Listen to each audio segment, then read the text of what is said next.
Alright guys, magandang hapon po sa ating lahat. Ngayon ay since magtatatlong taon na po si King sa atin ngayong November 25, 2024. So sa loob ng tatlong taon o sa loob ng magtatatlong taon, pag-uusapan po natin guys kung ano po yung mga na-experience natin dito sa loob ng magtatatlong taon, yung mga goods and bads, at syempre yung dalawang importante, yung performance at syempre higit sa lahat yung maintenance sa loob ng magtatatlong taon. Okay?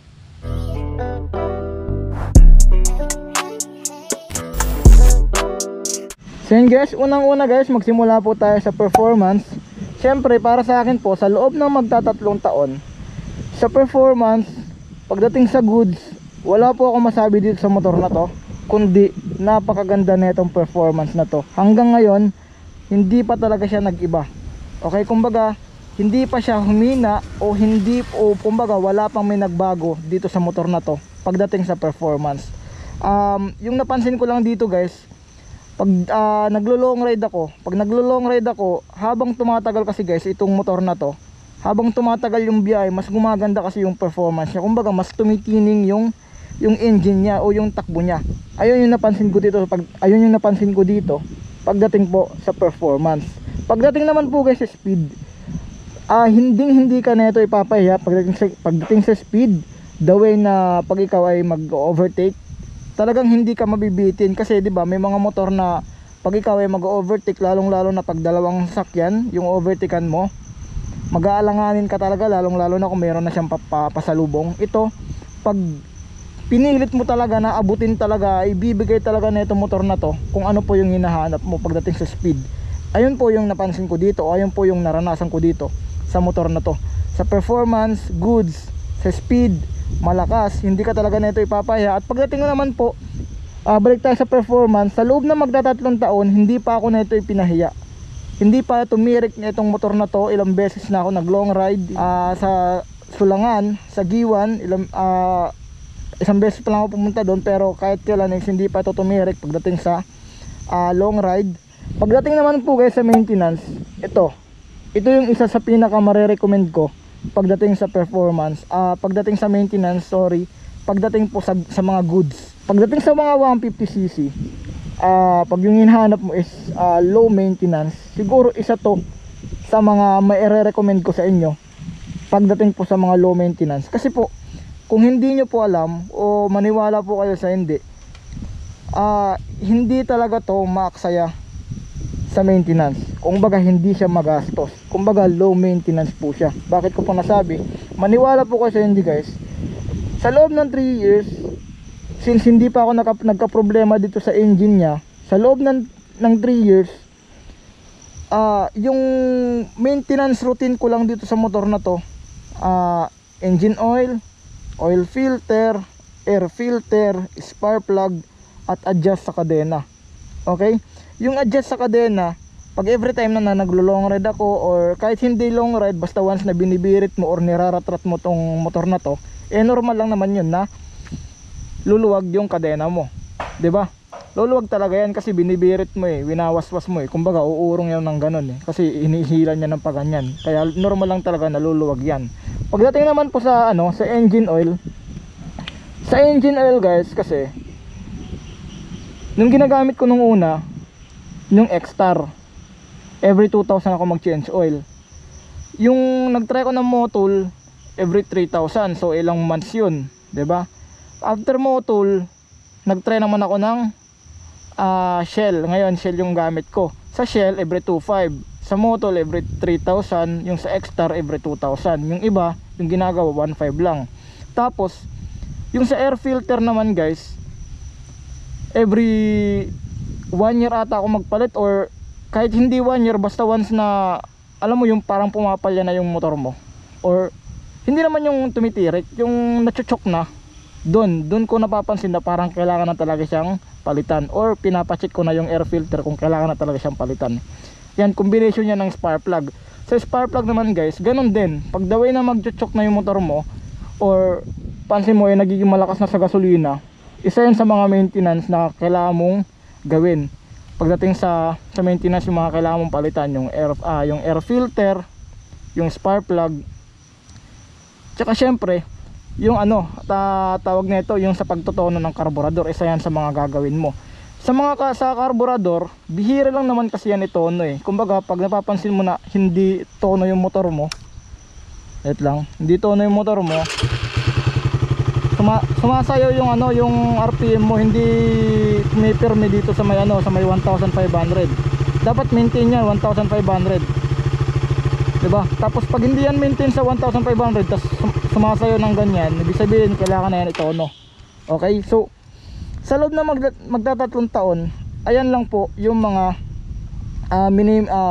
nagagastos ko dito sa motor na to pagdating sa maintenance. Ayan, isa sa pinagmamalaki ko pagdating sa maintenance. Talagang kung kailangan mo talaga ng motor na 150cc na low maintenance, isa to sa mga may recommend ko. Di ko lang alam kung ano pang ibang model na motor o ibang brand yung low maintenance din. Siguro pagdating sa ano, sa 125cc XRM, RS125, ayan, isa yan sa mga matitipid din kasi halos kapares lang nito. Pero pagdating sa mga 150 category, isa to sa mga may recommend ko pagdating sa mga low maintenance. Ulitin ko po, engine oil every 2,000, every 2,500 or 3,000. So mga ilang months yan, di ba? Ilang months yan.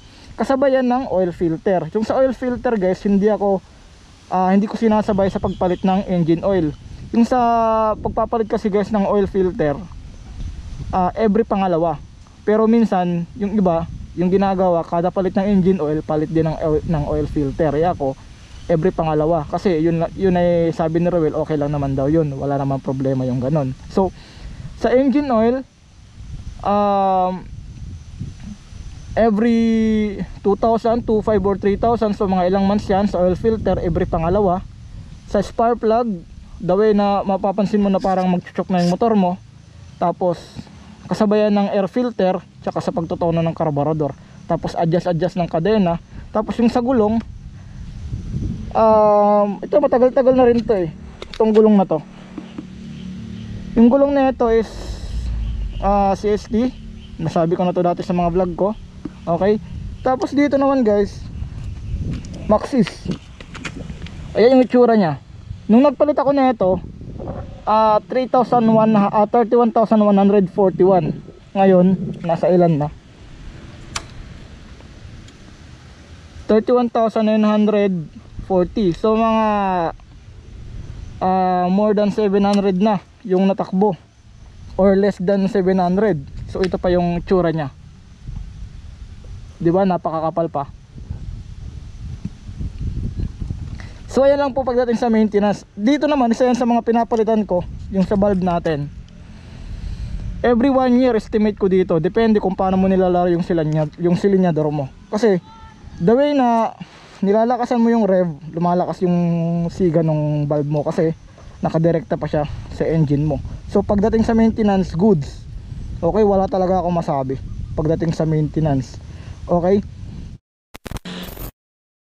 Hindi ko naman mga nagustuhan dito sa motor na to sa loob ng magtatatlong taon. So hindi na natin pag-uusapan yung performance kasi isa yan sa mga nagustuhan ko. Sa maintenance, wala akong masabi. So hindi na yan may sasama natin sa buds pagdating sa 3 taon kung ano yung naranasan natin. Yung buong 3 taon or habang buhay mo na lang talaga na mararanasan dito sa motor na to pag ito yung kinuha mo. Yung ito dito sa ilalim ng upuan, walang U-box. Pag ito motor mo, habang buhay mo yan dala-dala yung ganyang experience, walang U-box yung motor, 'di ba? Walang U-box. Tapos ito dito dumihin talaga kahit nagpalagay na tayo ng extension dito, dumihin talaga yan, 'di ba? Ito dumihin talaga yan dito sa parte na to. Kaya kung mapapansin nyo guys, ito yung nilagay natin na bolt, hindi yan stainless, engine bolt talaga yan. Kumbaga yan yung kulay itim na nilalagay talaga sa mga makina o yung kinakabit talaga ng bolt sa engine, which is hindi talaga yan matutunaw kahit mainit talaga yung engine mo. Okay, kinakalawang lang yan siya, pero pure metal kasi yan, kaya kinakalawang siya, talagang hindi talaga yan matutunaw.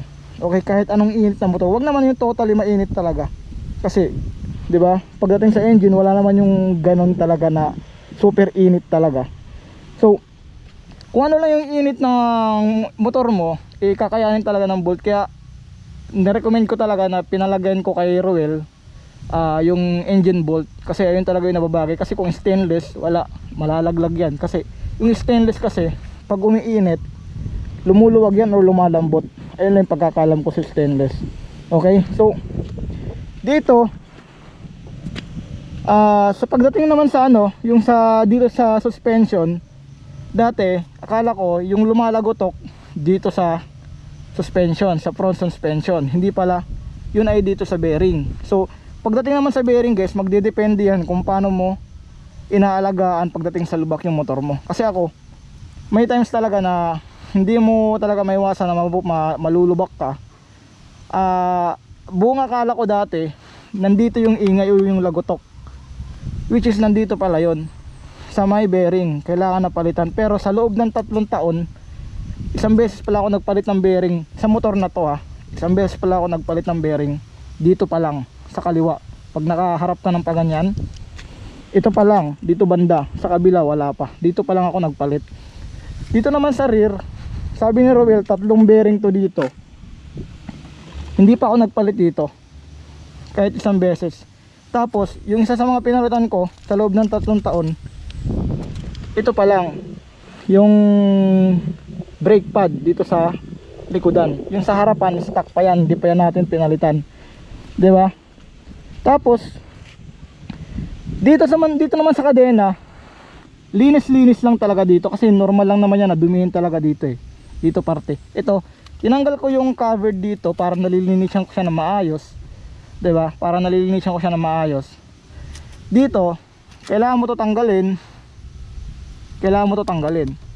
Tapos ito, yung speedometer indicator ata to, kailangan mo to tanggalin para malinisan mo. Ayan, every 6 months ata or more than 6 months, pagpansin ko na sobrang dumi na talaga dito sa ilalim, binabaklas ko na yan, at ako lang yung naglilinis dyan gamit yung diesel.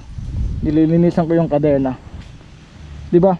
Isa yan sa mga maintenance lang talaga na maaraw-araw or every month mararanasan mo talaga na ayan talaga yung gagawin mo pagdating sa pag-aalaga sa motor mo, 'di ba? Ayan yung kadena ko, stock pa yan, hindi pa yan napalitan sa loob ng magta-3 taon. Yung ano lang talaga dito guys, yung medyo makot, yung tinatawag namin na makot dito, kasi napakadumi talaga dito guys, kaya kailangan mo talagang tiyagain dito linisan. Okay, gamit yung diesel. Okay, balik tayo dito guys sa tawag na ito, sa walang U-box. Sabi ko nga kanina, pag nagkaroon ka ng motor na ganito, isa sa mga habang buhay mo talaga na mararanasan yung hirap na wala ka madadala na gamit kahit ilan lang para malagay mo sa motor mo. Pwede ka magdala, lalagay mo dito. Kaya nga ito yung reason kung bakit ako naglagay ng ganito, para kung may mga dala ako like bag, nilalagay ko lang dito, iniipit ng 2 kong binti para hindi siya malaglag, or minsan tinatali ko. Ayun lang yung isa sa mga hindi ko nagustuhan dito sa motor na to sa loob ng mag-3 taon. Isa yan sa mga hindi ko nagustuhan, yung dito, yung linis ito normal lang naman to, 'di ba? U-box, wala talaga siyang U-box guys, kasi tingin ko bakit hindi pinalagyan ni Suzuki yung motor na ganito na Raider 150 na walang U-box. Hindi niya pinalagyan ng U-box kasi itong motor kasi na to guys, pang street bike to kumbaga pang karera to So siguro iniisip ni Suzuki, ba't ko lalagyan ng U-box yung motor na pang karera?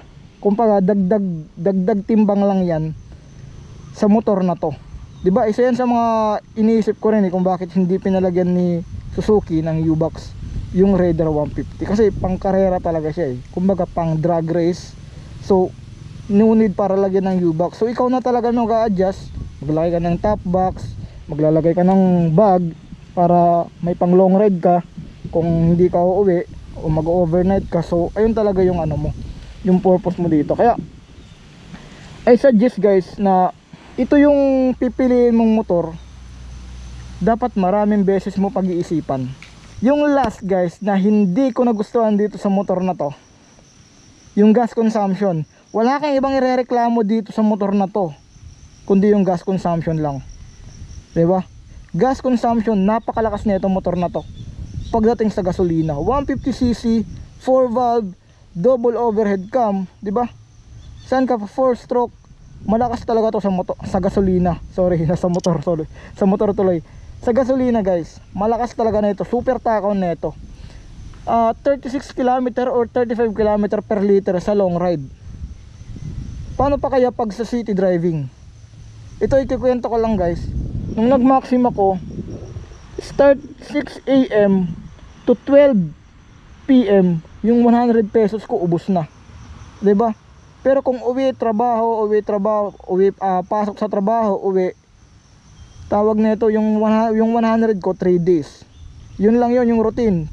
Pasok sa trabaho, uwi, pasok sa trabaho, uwi. Ayun lang yung routine ko 3 days.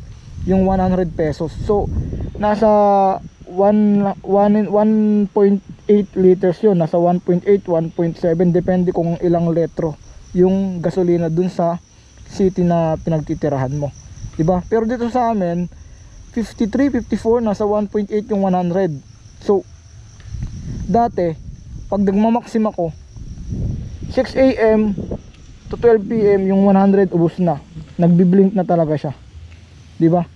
Ayun lang yung isa sa mga marereklamo ko talaga dito. Yan yung last na hindi ko talaga gusto sa motor na to, kasi matakaw talaga tong motor na to eh. Kaya sabi ko nga, pag ito yung pipiliin mo, pag-iisipan mo, maraming beses mo pag-iisipan para hindi ka magsisi. Ako, hindi ko sinasabi dahil nagsisisi ako na dahil malakas, hindi. Marami akong gusto dito, iilan lang naman yung mga hindi ko nagustuhan dito. Yung pinaka hindi ko lang talaga nagustuhan dito, yung gas consumption, tsaka yung walang U-box, diba? Ayun lang. So yun guys, yun lang naman po yung video natin ngayon. Sana ay marami kayong natutunan ngayon dito sa motor na to, based sa mga sinabi ko, at kung ano po yung mga nagustuhan ko, kung ano po yung mga hindi ko nagustuhan dito sa motor na to. Yun lang, yung naging honest lang tayo pagdating sa motor na Raider 150. Okay, so yun guys, maraming salamat po sa inyong panonood. See you on my next vlog, at ride safe po sa ating lahat. Peace out.